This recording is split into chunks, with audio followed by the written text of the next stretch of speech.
Hello दोस्तों।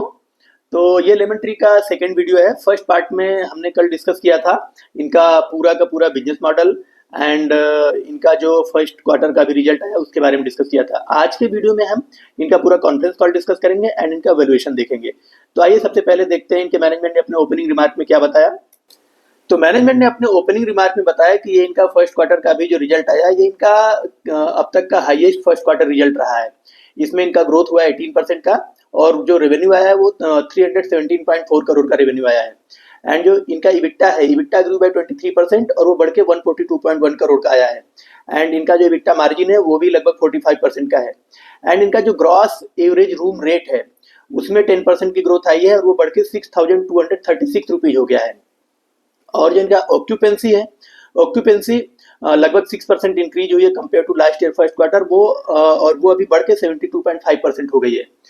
And अगर आप इनका रेव पार देखते हैं, रेवेन्यू पर एवरेज रूम पर अवेलेबल रूम, तो इनका जो रेव पार है वो उसमें 19% की ग्रोथ आई है और वो बढ़ के 4,523 रुपीज हो गया है। और इनका पैट ग्रू बाय 139%।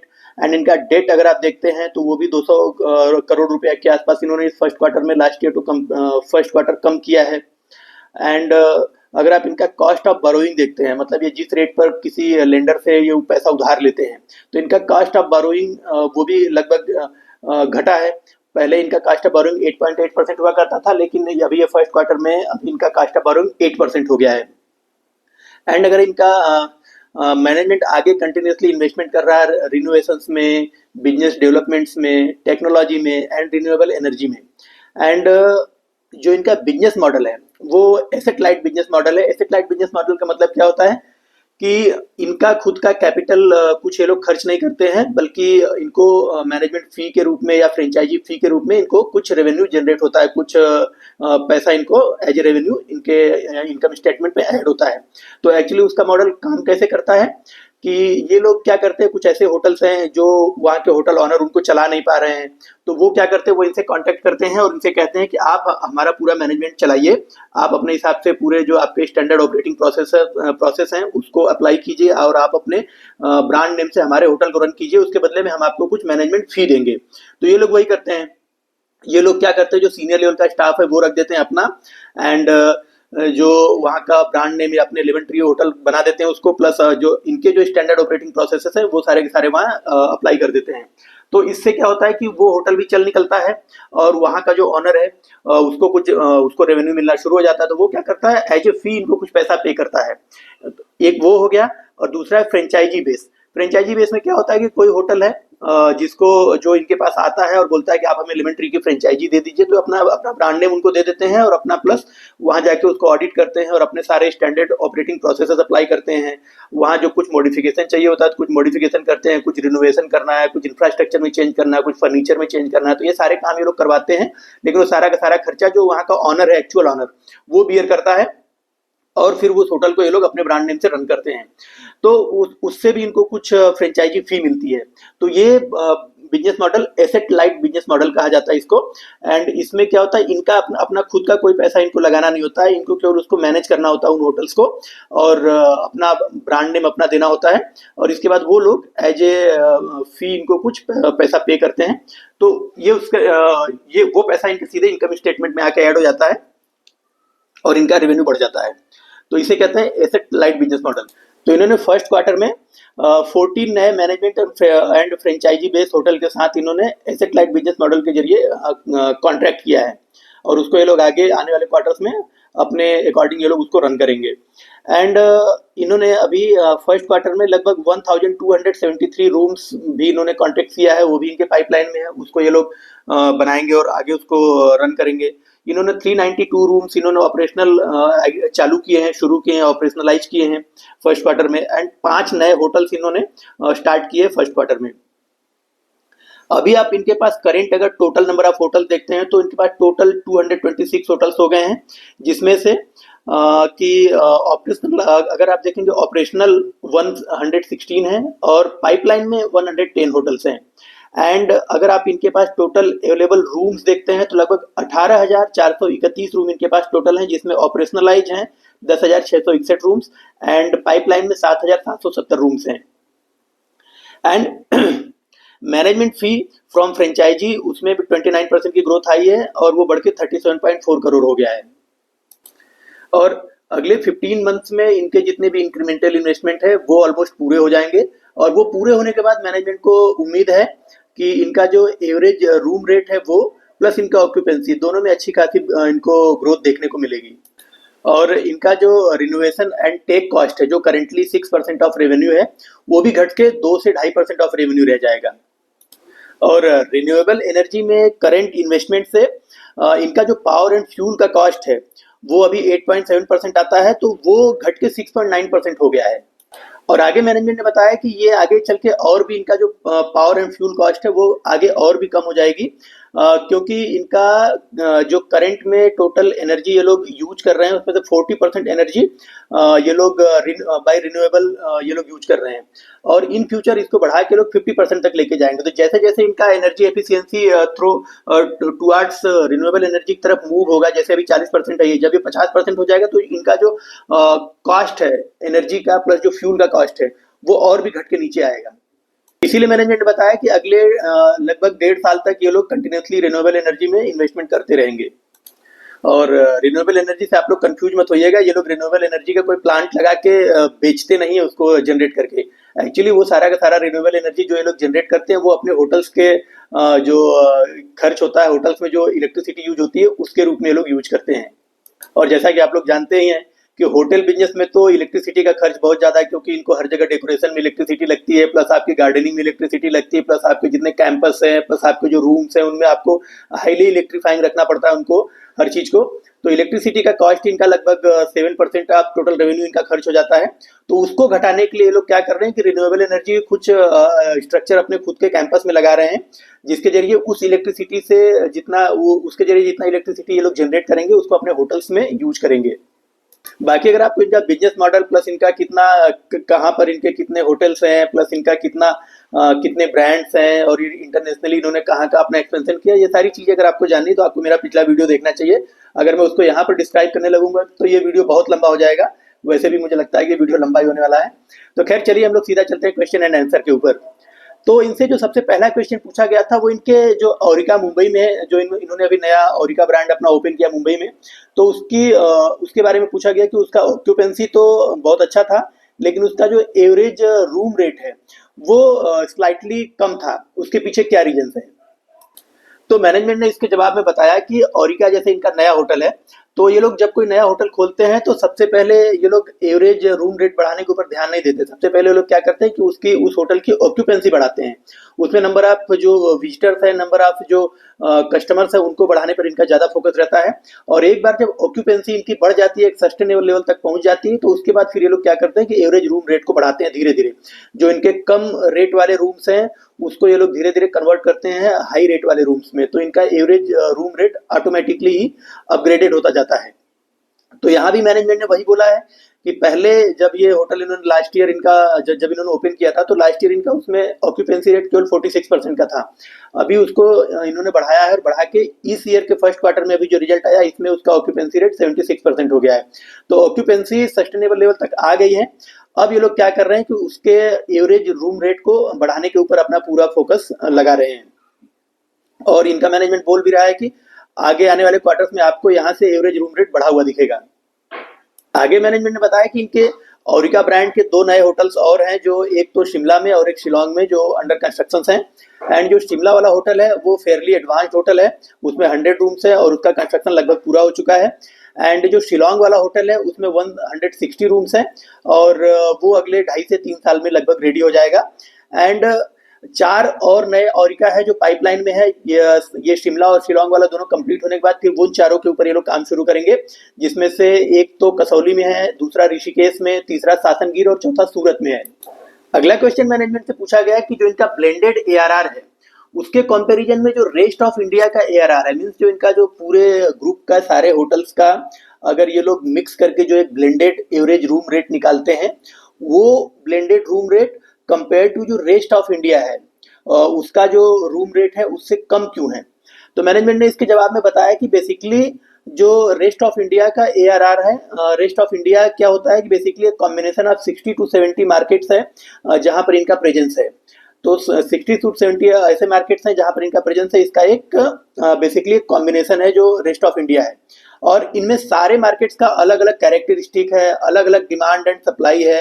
टेक्निकली अगर हम इसे ब्रेक डाउन करें तो कुछ मार्केट्स में एडीआर में आपको 15% की ग्रोथ दिखाई देगी, एंड कुछ मार्केट्स में 0% की एआरआर ग्रोथ दिखाई देगी। इसका कोई भी रीजन नहीं होता है, ये सब माइक्रो मार्केट के ऊपर डिपेंड करता है। एंड जो आप देख रहे हैं वो एक वेटेड एवरेज है। तो वेटेड एवरेज है, एंड इनका जो जैसे कि आप गुड़गांव एंड बेंगलोर वाला अगर एआरआर देखते हैं तो वहाँ पर कुछ खास इनको एआरआर ग्रोथ नहीं मिली है। एंड जो मुंबई में इनका ओरिका है वहाँ पर केवल 2% की एआरआर ग्रोथ है, और पुणे में केवल 7% का एआरआर ग्रोथ है, और रेस्ट ऑफ इंडिया से इनको 4% का एआरआर ग्रोथ मिला हुआ है। तो इनको एक्चुअली एआरआर की बजाय आपको रेवपार देखना चाहिए। रेवपार मीन्स रेवेन्यू पर अवेलेबल रूम। तो आपको एआरआर की बजाय रेवपार देखना चाहिए। इसमें 19% की ग्रोथ हुई है। तो जो ये रेवपार का फिगर है वो आपको एक्चुअल डाटा दिखाएगा, न कि एवरेज रूम रेट। अगला क्वेश्चन मैनेजमेंट से पूछा गया। इन्होंने कुछ अभी सीनियर मैनेजमेंट में कुछ चेंज किया है।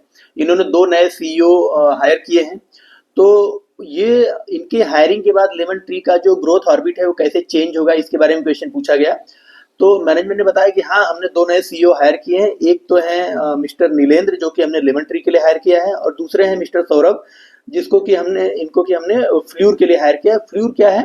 जो लेमन ट्री का ही एक सब्सिडियरी कंपनी है, जो इनके हैवी एसेट वाले जो बिजनेस हैं उनको ये देखती है। मीन्स कि इनका जो लैंड परचेज होता है, प्लस जो कंस्ट्रक्शन ये लोग खड़ा करते हैं, प्लस उसमें जितना भी खर्च आता है, प्लस उसमें जितना भी अदर एक्सपेंसेज आता है, वो सारा कुछ फ्ल्यूर मैनेज करता है। और लेमन ट्री का क्या है? लेमन ट्री का केवल ब्रांड नेम रहता है, और लेमन ट्री के जरिए उसको ये लोग रन करते हैं। तो फ्ल्यूर इनका पूरा का पूरा एसेट हैवी बिजनेस को हैंडल करता है, और लेमन ट्री इनका एसेट लाइट बिजनेस को रन करता है।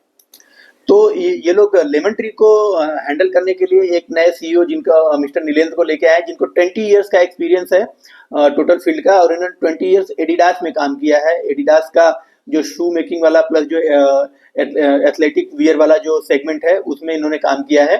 और जो मिस्टर नीलेंद्र हैं, मिस्टर जो सौरभ है, ये मिस्टर सौरभ लास्ट 14 ईयर से कंटिन्यूसली लेमन ट्री के साथ ही काम कर रहे हैं, और इनका एक्सपीरियंस लेमन ट्री के साथ ही है। और इनका जो मोस्ट ऑफ एक्सपीरियंस है मिस्टर सौरभ का, वो फ्लूर वाला पार्ट ही इन्होंने देखा है लेमन ट्री में। मीन्स इन्होंने जो लैंड एक्विजिशन, लैंड का परचेज, कंस्ट्रक्शन करवाना, होटल्स का उस कंस्ट्रक्शन को कैसे मैनेज करना है, कहाँ से कितना मटेरियल खरीदना है, उसको कैसे पेमेंट देना है, कैसे उसको मैनेज करना है, ये सारा का सारा इन्होंने अब तक मैनेज किया है। तो फ्लूर वाले बिजनेस के लिए इन्होंने इन्हीं को ही, मिस्टर सौरभ को ही आगे किया है। और आगे मैनेजमेंट ने अभी बताया कि इन्होंने एक कमेटी बनाई है डायरेक्टर्स की, जो कि फ्ल्यूर को लेमन ट्री से कैसे डिमर्ज करके अलग करना है, और उसको कैसे एज ए इंडिविजुअल एंटिटी उसको स्टॉक मार्केट में कैसे लिस्टिंग करानी है, इसके ऊपर काम कर रही है। और आफ्टर डीमर्जर जब फ्ल्यूर लेमन ट्री से डीमर्ज हो जाएगा, अलग हो जाएगा, तो आफ्टर डीमर्जर जो लेमन ट्री है वो एक एसेट लाइट कंपनी बन जाएगी, एंड फ्ल्यूर में एक सिग्निफिकेंट शेयर होल्डर बनी रहेगी। प्लस ये तब इनका फोकस होगा मैनेजमेंट के ऊपर, ब्रांड के ऊपर एंड टेक्नोलॉजी इनहेंसमेंट के ऊपर लेमन ट्री पूरा फोकस करेगी। एंड आफ्टर डीमर्जर जो फ्लूर है वो एक इंडिपेंडेंट एसेट कंपनी बनेगी, जो कि जितना भी इनका एसेट हैवी बिजनेस है उसको हैंडल करेगी। अगला क्वेश्चन इनसे पूछा गया कि इनके क्या क्या ऐसे 2-3 प्रायोरिटीज हैं जिसको ये लोग, ये जो नए सीईओ लेके आए हैं ये, तो इस नए मैनेजमेंट से ये क्या एक्सपेक्ट करते हैं कि ये क्या 2-3 इनकी प्रायोरिटीज है जिसको ये लोग अगले 1.5 से 2 साल में ये लोग कंप्लीट कर दें। तो इसके लिए मैनेजमेंट ने बताया कि सबसे फर्स्ट प्रायोरिटी हमारी जो सबसे फर्स्ट एक्सपेक्टेशन इस नए मैनेजमेंट से है वो ये है कि हम ये लोग लेमन ट्री के ब्रांड को और ज़्यादा स्ट्रॉन्ग बनाएं, and specially with respect to technology, customer experience and growth. And जो सेकंड प्रायोरिटी है is to continue to build up Fleur hotels, क्योंकि हमें उम्मीद है कि फ्ल्यूर इन फ्यूचर में एक बहुत बड़ी कंपनी बनेगी। और जो इनका थर्ड प्रायोरिटी है, थर्ड एक्सपेक्टेशन से मैनेजमेंट से, वो ये है कि ये to keep cost under control and margin को भी बढ़ाएं। एंड हमारे मार्जिन पिछले 5 ईयर से कंटिन्यूसली ग्रो कर रहे हैं, और इसमें यहाँ पर और भी स्कोप है इसको ग्रो करने के, तो ये मैनेजमेंट से उम्मीद कर रहे हैं, जो नया मैनेजमेंट इन्होंने जो 2 नए सीईओ हायर किए हैं, इनसे इनको पूरा एक्सपेक्टेशंस है कि ये लोग लेमन ट्री का ब्रांड नेम को स्ट्रांग बनाएंगे, customer satisfaction and technology plus growth के ऊपर काम करेंगे। एंड इसके अलावा जो फ्लूर, ये लोग जो फ्लूर को जो डीमर्ज कर रहे हैं, तो फ्लूर को डीमर्ज करके इसको बहुत बड़ी कंपनी बनाएंगे। एंड जो थर्ड वो ये है कि कॉस्ट को अंडर कंट्रोल रखेंगे और मार्जिन को बढ़ाएंगे। अगला क्वेश्चन मैनेजमेंट से डेट को लेके किया गया कि इनके ऊपर जो कर्ज है, ये लोग लगातार अपना जो रिनोवेशन, जो रूम का रिनोवेशन है उसको किए जा रहे हैं, प्लस ये लोग रिन्यूएबल एनर्जी में भी लगातार इन्वेस्टमेंट किए जा रहे हैं। तो इतना कंटिन्यूसली इन्वेस्टमेंट ये लोग किए जा रहे हैं, तो ये लोग जो इनके ऊपर ऑलरेडी जो डेट है 1500-1600 करोड़ रुपए का, उसको ये लोग कैसे घटाएंगे अगले 12 से 18 मंथ में, मतलब 1 से 1.5 साल के अंदर उसमें इनको क्या चेंजेस देखने को मिलेगा, उसको ये लोग कैसे घटाएंगे या फिर वो स्टेबल ही रहेगा। तो मैनेजमेंट ने बताया कि इन्होंने पिछले 1 साल में लगभग 200 करोड़ रुपीज का कर्ज कम किया है, डेट कम किया है। एंड आगे भी ये लोग कंटिन्यूसली टाइम के साथ अपना डेट रिड्यूस करते रहेंगे, लेकिन इसमें आपको उतनी तेजी नहीं दिखाई देगी जितना आप उम्मीद कर रहे हैं, जितना आप होप कर रहे हैं कि इतनी तेजी से हमारा डेट कम हो जाएगा। क्यों? वो इसलिए क्योंकि ये लोग कंटिन्यूसली रिन्यूएबल एनर्जी में और जो अपने रूम्स के रिनोवेशन में लगातार खर्च किए जा रहे हैं। अभी मैनेजमेंट ने बताया कि ये लोग रूम रिनोवेशन में अभी 300 करोड़ रुपए खर्च कर रहे हैं, और रिन्यूएबल एनर्जी में ये लोग अगले 1.5 से 2 साल के अंदर 150 से 200 करोड़ रुपए खर्च कर रहे हैं। तो जब ये सारे रिनोवेशंस एंड रिन्यूएबल एनर्जी में जो इन्वेस्टमेंट है ये एक बार कंप्लीट हो जाएगा, इसके बाद आपको जो इनका डेट है बहुत तेजी से रिड्यूस होता हुआ दिखाई देगा। अगला क्वेश्चन मैनेजमेंट से पूछा गया कि जो इनका एवरेज रूम रेट है, एआरआर, इसमें केवल 10% की ग्रोथ दिखाई दी है, जो कि इनके कई सारे पीयर्स ऐसे हैं जिनका एआरआर इनसे ज्यादा आया है कंपैरेटिवली। तो इसको ये लोग कैसे आगे चल के इनहेंस करेंगे और इस ग्रोथ को ये लोग कैसे देखते हैं। तो मैनेजमेंट ने बोला कि हमारा स्ट्रेटेजी स्लाइटली डिफरेंट है compare to our peers. We are focusing on occupancy improvement in our some key hotels. And उसके बाद फिर क्या करेंगे कि हमारा एक बार ऑक्यूपेंसी बढ़ जाएगा अगर, तो उसके बाद फिर हम लोग एवरेज रूम रेट बढ़ाना शुरू करेंगे। तो फॉर एग्जांपल जैसे ओरिका मुंबई वाला जो इनका अभी इन्होंने लास्ट ईयर ओपन किया था, उसमें पहले ऑक्यूपेंसी 46% थी, उसको बढ़ के अभी पहले ऑक्यूपेंसी उन्होंने बढ़ाया, ऑक्यूपेंसी बढ़ाया 76% किया, और उसमें अगर आप एवरेज एआरआर का जो ग्रोथ देखेंगे तो लास्ट ईयर का केवल 2% आया है। लेकिन मैनेजमेंट का कहना है कि अब उन्होंने उसको एक सस्टेनेबल लेवल तक बढ़ा के 76% कर दिया है, तो अब ये लोग उसके एआरआर ग्रोथ के ऊपर काम करेंगे। तो आपको इन फ्यूचर वो यहाँ से एआरआर बढ़ता हुआ दिखाई देगा, और मैनेजमेंट को उम्मीद है, मैनेजमेंट काफी होपफुल है कि भले ही Q1 में इनका एआरआर ग्रोथ कम आया हो, लेकिन जो कमिंग क्वार्टर्स हैं उसमें ये लोग एआरआर ग्रोथ को कैचअप कर लेंगे। आगे मैनेजमेंट ने अपने रूम रिनोवेशन के बारे में बताया कि इनके जो खुद के ओन्ड होटल्स हैं उसमें 350 रूम्स इन्होंने शट कर दिए थे, बंद कर दिए थे रिनोवेशन के लिए, जो कि अगले 6 to 9 मंथ में रिनोवेट होकर रेडी हो जाएंगे। और हो सकता है उसका इम्पैक्ट आपको शॉर्ट टर्म में रेवेन्यू ग्रोथ के ऊपर दिखाई दे। शॉर्ट टर्म में उनसे जो 350 रूम इन्होंने शट किए हैं उसका रेवेन्यू इनको आता हुआ नहीं दिखाई देगा, लेकिन आफ्टर जब रिनोवेशन कंप्लीट हो जाएगा इसके बाद ये लोग वहां से ज्यादा रूम रेट भी चार्ज कर पाएंगे। इसके अलावा क्या होगा कि इनका जो मेंटेनेंस और रिपेयरिंग कॉस्ट है वो भी कम हो जाएगा। तो शॉर्ट टर्म में इनके रेवेन्यू के ऊपर इम्पैक्ट पड़ सकता है, लेकिन लॉन्ग टर्म में आप देखेंगे तो लॉन्ग टर्म में इनके लिए काफी वैल्यू एक्रेटिव साबित होगा जी। और मैनेजमेंट ने बताया कि इनका टारगेट है कि अगले by the end of FY27 ये लोग अपने जितने भी ओन्ड होटल्स हैं उनका जितना भी रिनोवेशन का काम है उसको पूरा कंप्लीट कर लेना है इनको। और इन्होंने अपने फ्लूर होटल्स के बारे में बताया कि फ्लूर होटल्स एक प्रोपको होगी। प्रोपको मीन्स होता है कि it will own hotel assets, and India में जो पर कैपिटा ब्रांडेड रूम्स है वो डेवलप्ड कंट्रीज के कंपैरिजन में काफी कम है। And we see a long runway of growth for branded hotels in India. And management ने आगे बताया कि और जो फ्लूर है वो जो इनके कुछ की मार्केट्स हैं वहां पर हाई क्वालिटी के एसेट्स ऐड करती रहेगी, एंड अगले 3 से 5 साल में इनका जो एसेट बेस है वो भी डबल हो जाएगा। एंड जो लेमन ट्री है वो मेन शेयर होल्डर्स है फ्लूर में, तो लेमन ट्री को भी इसका बेनिफिट मिलता रहेगा। मैनेजमेंट ने आगे डिमांड ट्रेंड के बारे में बताया। मैनेजमेंट ने बोला कि इनको leisure side as well as इनको बिजनेस सेगमेंट दोनों में इनको अच्छा ग्रोथ डिमांड दिखाई देता है, अच्छा स्ट्रांग डिमांड दिखाई दे रहा है। अगर लीजर साइड पे आप देखते हैं तो जो डोमेस्टिक टूरिज्म है वो काफी अच्छे तरीके से ग्रो कर रहा है।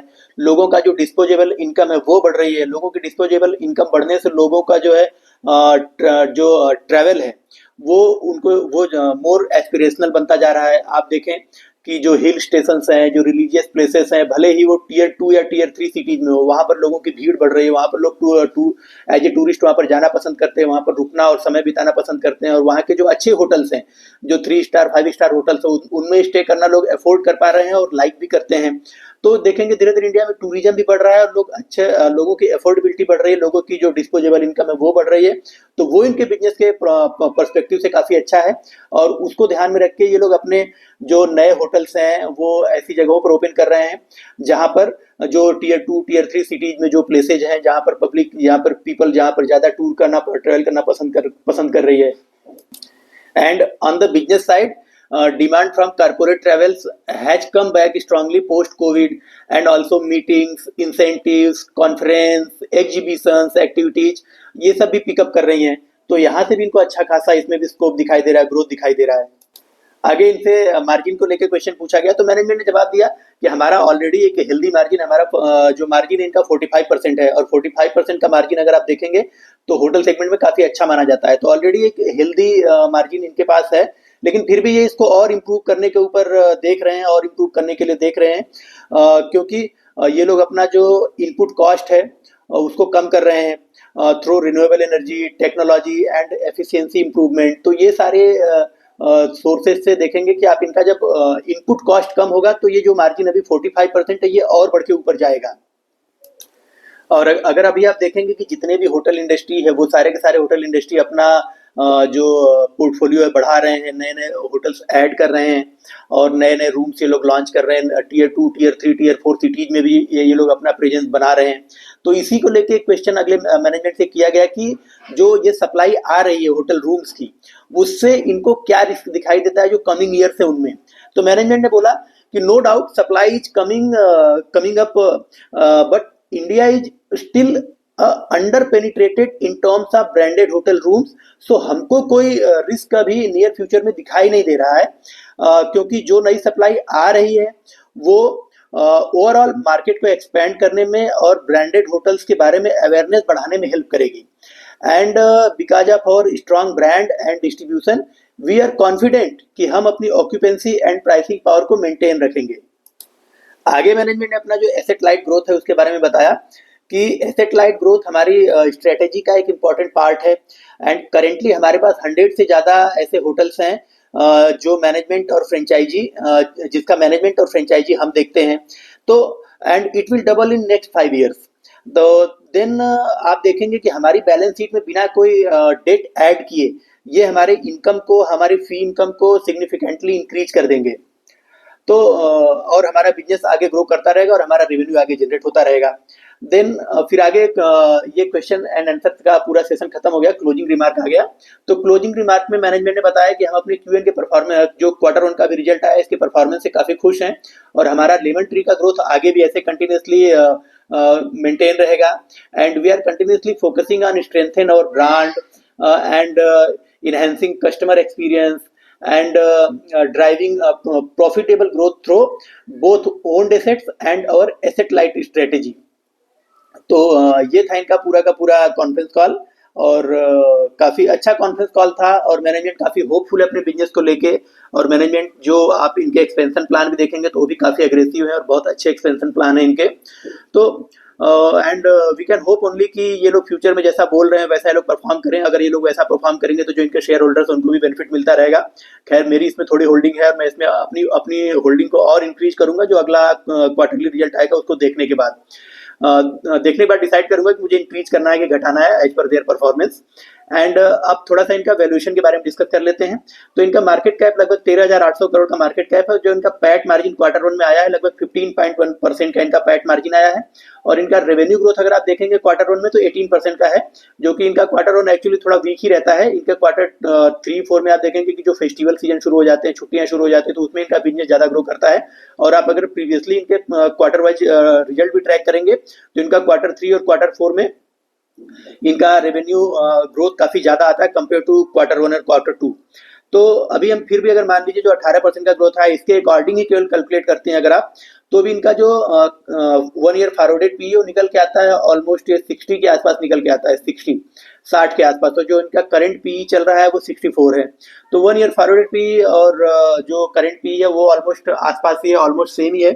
तो बिजनेस अभी देखा जाए तो एक फेयर वैल्यूएशन पे ही है।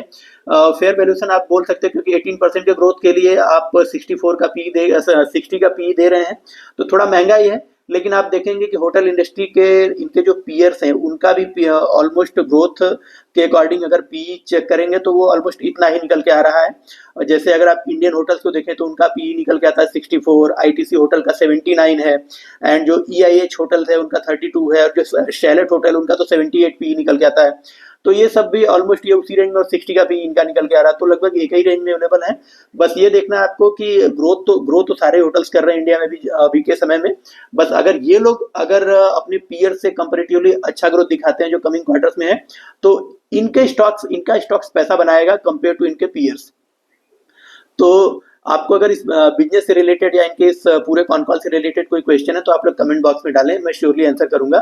Thank you.